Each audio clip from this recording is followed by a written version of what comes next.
Mary Jane Veloso terbebas dari hukuman mati. Terpidana narkotik asal Cabanatuan, Filipina ini akhirnya bisa pulang ke kampung halamannya setelah 14 tahun mendekam di Lembaga Pemasyarakatan Perempuan kelas 2B Yogyakarta. Mary Jane yang kedapatan membawa 2,6 kg heroin di Bandara Adi Sucipto, Yogyakarta pada 25 April 2010 bisa terbebas dari hukuman mati setelah pemerintah Indonesia sepakat melakukan pemindahan narapidana dengan pemerintah Filipina. Mary Jane mungkin cukup beruntung bisa terhindar dari eksekusi hukuman mati. Tapi, sejak tahun 1990-an, di Indonesia setidaknya ada 25 terpidana narkotik yang dieksekusi mati. Beberapa kasusnya cukup menghebohkan pada masanya. Bagaimana kisah para terpidana narkotik itu? Dan inilah Putar balik.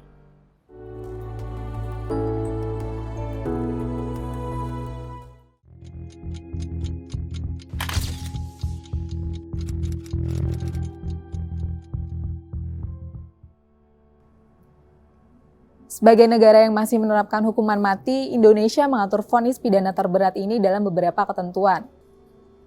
Khusus untuk kasus narkotik, ancaman hukuman mati tertera di pasal 114, 115, dan 116 Undang-Undang Nomor 35 Tahun 2009 tentang narkotika. Lembaga Swadaya Masyarakat Imparsial mencatat, di periode kedua pemerintahan Presiden Joko Widodo, vonis mati yang dijatuhkan pengadilan kepada terpidana kasus narkotika cukup banyak. Jumlahnya mencapai 260 orang. Selama menjadi presiden, Jokowi memang bersikap keras terhadap para terpidana narkotik. Bahkan, sejak awal masa pemerintahannya, Jokowi sudah menyatakan perang terhadap narkotika. Pada awal Desember 2014 misalnya, dalam kuliah umum di Universitas Gadjah Mada, Jokowi menyatakan telah menolak permohonan gerasi 64 terpidana mati kasus narkotik. Di bulan yang sama juga, Jokowi memerintahkan kejaksaan segera mengeksekusi hukuman mati kepada para terpidana narkotika sebagai bagian dari program bebas narkotika pada 2015. Program Indonesia Bebas Narkotik sendiri dicanangkan sejak masa pemerintahan Presiden Susilo Bambang Yudhoyono, tepatnya pada Juni 2011. Di era SBY, sejak 2004 sampai 2014, ada 5 terpidana mati kasus narkotik yang telah dieksekusi mati. Mereka adalah warga negara Nigeria, Malawi, Pakistan, dan India. Saat Jokowi mulai menjabat jadi presiden pada 2014, betulnya ada 6 terpidana mati kasus narkotik yang menunggu eksekusi. Namun waktu itu, para terpidana melalui pengacara mereka berupaya mengulur waktu dengan melakukan peninjauan kembali atas vonis mereka. Hal ini dimungkinkan setelah Mahkamah Konstitusi mengeluarkan putusan nomor 34 tahun 2013 yang membuka peluang pengajuan peninjauan kembali dilakukan berulang kali. Meski kemudian Mahkamah Agung mengeluarkan surat edaran nomor 7 tahun 2014 yang isinya bertolak belakang dengan putusan MK dan menyatakan peninjauan kembali hanya bisa dilakukan 1 kali. Di masa pemerintahan Presiden SBY maupun Presiden Jokowi, beberapa terpidana kasus narkotik menemui ajalnya di hadapan Algojo. Dari sekian banyak terpidana mati itu, beberapa kasus menarik perhatian publik karena melibatkan narkotik dalam jumlah yang sangat banyak. Siapa saja mereka? Kita putar balik satu persatu. Kisah pertama adalah cerita eksekusi mati Ayodhya Prasad Kaubey yang dilakukan di Medan pada 5 Agustus 2004. Ayodhya adalah warga negara India yang dijatuhi vonis mati karena memiliki 12,19 kg heroin. Perjalanan kasus Ayodhya cukup panjang. Vonisnya dijatuhkan Pengadilan Negeri Medan pada 1994. Namun ia baru menjalani eksekusi 10 tahun kemudian. Selama itu, Ayodhya melalui pengacaranya mengajukan banding, kasasi, gerasi, hingga peninjauan kembali, namun sia-sia. Sampai akhirnya, pada Rabu malam 4 Agustus 2004, petugas eksekusi menjemput Ayodhya dari Lembaga Pemasyarakatan Tanjung Gusta Medan dan membawa ke suatu tempat yang dirahasiakan, yang belakangan disebut berlokasi di dekat Bandara Polonia Medan. Adegan penjemputan Ayodhya untuk menjalani eksekusi ini seperti sebuah film. Sekitar pukul 10 malam, sebuah mobil Kijang dan Isuzu Panther biru masuk ke area lembaga pemasyarakatan Tanjung Gusta. Tiba-tiba, semua lampu di komplek penjara itu dimatikan. Tak lama, Ayodhya keluar. Diapit tugas berpakaian hitam, ia lalu masuk ke mobil Kijang. 2 mobil itu lalu keluar dari penjara dengan mengebut, tanpa menyalakan lampu. Kisah eksekusi Ayodhya ini dilaporkan Koran Tempo edisi 6 Agustus 2004. Di sana diceritakan, setelah tiba di tempat eksekusi, mata Ayodhya ditutup kain hitam. Ia lalu berdiri, bersandar pada sebuah pohon besar. Di depannya dengan jarak 5 hingga 10 meter telah siap satu regu tembak beranggotakan 12 orang untuk melakukan eksekusi. Regu tembak itu dipimpin seorang perwira dan dibantu seorang bintara. Mereka dalam posisi siap menembakkan senapan laras panjang. Tapi dari 12 senapan itu hanya satu yang berisi peluru mematikan, sisanya berisi peluru hampa. Beberapa saat sebelum senapan meletus, Ayodhya tampak berdoa. Ia lalu menegakkan kepalanya. Dan tak lama kemudian, serentetan tembakan memecahkan kesunyian pada dini hari. Peluru menembus dada sebelah kiri hingga ke punggungnya. Sekitar pukul 2:30 pada 5 Agustus 2004. Kisah eksekusi Ayodhya ini diceritakan Kepala Pusat Penerangan Hukum Kejaksaan Agung Kemas Yahya Rahman kepada Tempo. Ia menyaksikan eksekusi itu. Menurut dia, setelah suara senapan meletus, tak terdengar teriakan atau erangan kesakitan dari mulut Ayodhya. Kepalanya yang awalnya tegak, langsung menunduk dan melemah. Tangannya lunglai dan tubuhnya ambruk. Ayodhya menghembuskan napas terakhir di usia 65 tahun. Jenazah Ayodhya lalu dikirim ke kamar mayat Rumah Sakit Dr. Pringadi Medan sekitar pukul 3:15.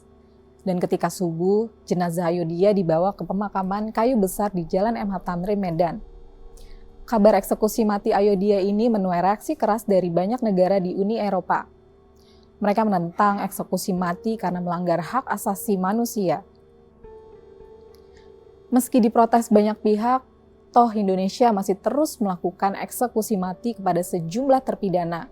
Pada 2004 misalnya, tak lama setelah eksekusi mati terhadap Ayodhya, Indonesia kembali mengeksekusi 2 terpidana mati kasus narkotik yang dilakukan terhadap 2 warga negara Thailand, Selong Prasat dan Namsang Sriak. Pada 1 Oktober 2004 yang juga berlokasi di Medan.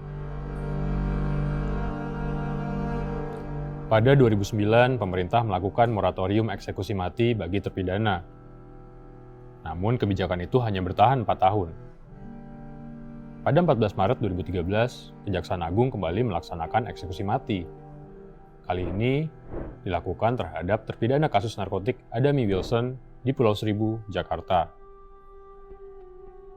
Adami Wilson merupakan warga negara Malawi yang pernah menjadi anggota intelijen kepolisian di Nigeria. Adami ditangkap setelah terbukti mengedarkan heroin sebanyak 50 gram di Indonesia. Terungkapnya kasus Adami bermula ketika petugas imigrasi Bandara Soekarno-Hatta mencurigai gerak-gerik perempuan warga negara Indonesia, Edith Yunita Sianturi, yang baru tiba dari Thailand pada Juni 2001. Ketika diperiksa, Edith rupanya membawa narkotika. Kasus ini lalu berkembang sampai akhirnya Adami ditangkap pada 2003. Di pengadilan, Adami langsung mendapat vonis hukuman mati. Ia lalu sempat dipenjara di Lembaga Pemasyarakatan Tangerang. Tapi kemudian, ia dipindahkan ke Lembaga Pemasyarakatan Kembang Kuning, Nusa Kambangan.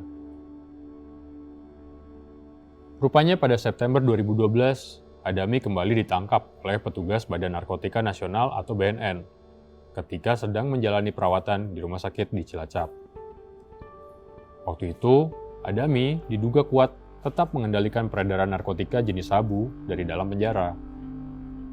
Kasus ini terungkap setelah petugas BNN menangkap 10 kurir.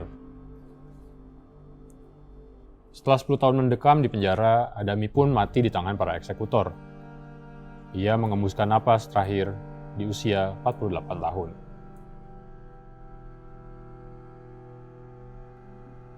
Kasus Adami mirip dengan cerita terpidana narkotik berikutnya yang tak kapok mengedarkan narkotika, meski sudah dipenjara.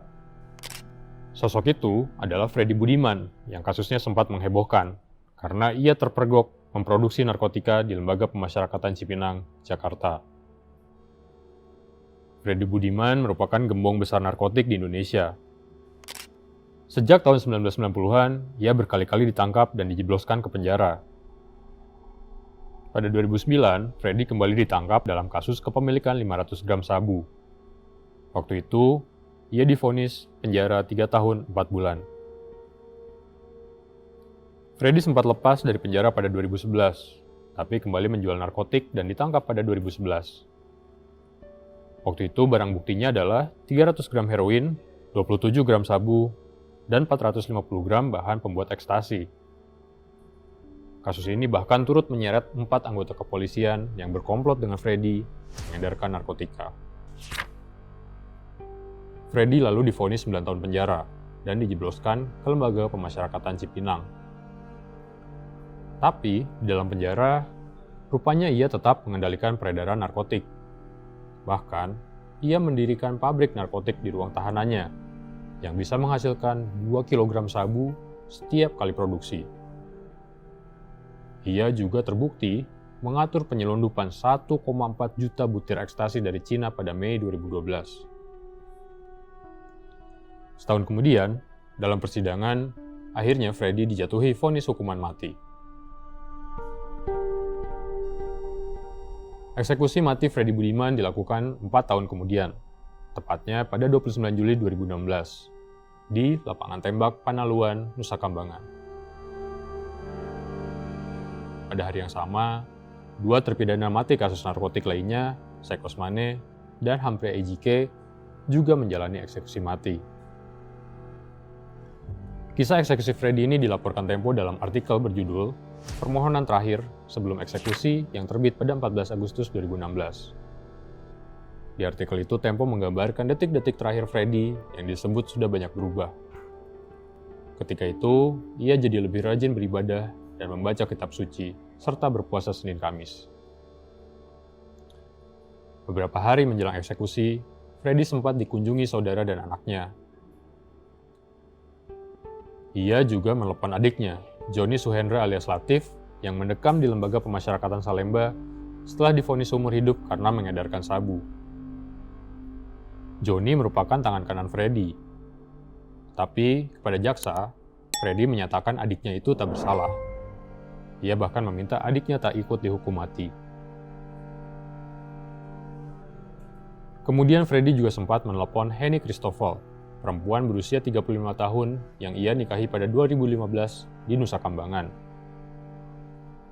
Henny mendekam di Lembaga Pemasyarakatan Palu setelah divonis 20 tahun penjara karena menerima paket narkotik dari Freddy. Tibalah hari eksekusi. Freddy hanya mengucap satu kata. "Assalamualaikum," kata dia ketika tim eksekutor kejaksaan menjemputnya dari ruang isolasi Lembaga Pemasyarakatan Batu, Nusa Kambangan, pada Kamis malam 28 Juli 2016, sekitar pukul 11 malam. Malam itu Freddy memakai gamis dan kopiah putih. Ia tampak tenang dan tak terlihat panik. Tapi seorang jaksa yang menjemputnya penasaran. Melihat kondisi Freddy yang sangat tenang, jaksa itu lalu meraba dada Freddy. Rupanya, jantung Freddy berdegup kencang. Tim jaksa eksekutor lantas meminta Freddy menaikkan berita acara kesediaan dieksekusi. Freddy yang waktu itu berusia 39 tahun, lalu dibawa ke lapangan tembak Panaluan. Di perjalanan menuju lapangan, Freddy sempat menyalami dan memeluk semua petugas lapas sembari meminta maaf. Malam itu hujan deras disertai petir dan angin kencang mengguyur Nusa Kambangan. Menjelang pukul 1 malam, Freddy ditempatkan di tiang eksekusi. Saat itu, Freddy berkali-kali mengucapkan kalimat takbir. Pukul 1:15 menit, timah panas menembus jantung Freddy. Tubuhnya lalu ambruk. Sesuai permintaan terakhirnya, Freddy ingin dimakamkan di Pemakaman Umum Kalianak, Jalan Sedayu, Surabaya. Permintaan lain Freddy adalah jenazahnya dimandikan oleh anaknya. Tapi hal itu tidak dapat dipenuhi. Freddy juga sempat berpesan agar keluarganya membuatkan buku Yasin untuk dibagikan saat tahlilan. Freddy juga berpesan agar anaknya menjadi ulama atau kiai dan menjauhi riba serta narkotika. Pelaksanaan hukuman mati untuk kejahatan luar biasa seperti terpidana narkotik berat, terorisme, dan pembunuhan berencana masih terus berlangsung di banyak negara termasuk Indonesia. Berdasarkan data World Coalition Against Death Penalty, hingga tahun ini setidaknya sudah 112 negara yang menghapuskan hukuman mati untuk semua kejahatan. Adapun 55 negara masih mempertahankan hukuman mati. Mereka yang menolak memperlakukan hukuman mati berpendapat bahwa setiap nyawa manusia berharga dan tak boleh ada orang yang harus menghadapi eksekusi mati sebagai bentuk hukuman. Sejumlah kajian juga menyebutkan hukuman mati tak memberikan efek jera dan mencegah kejahatan.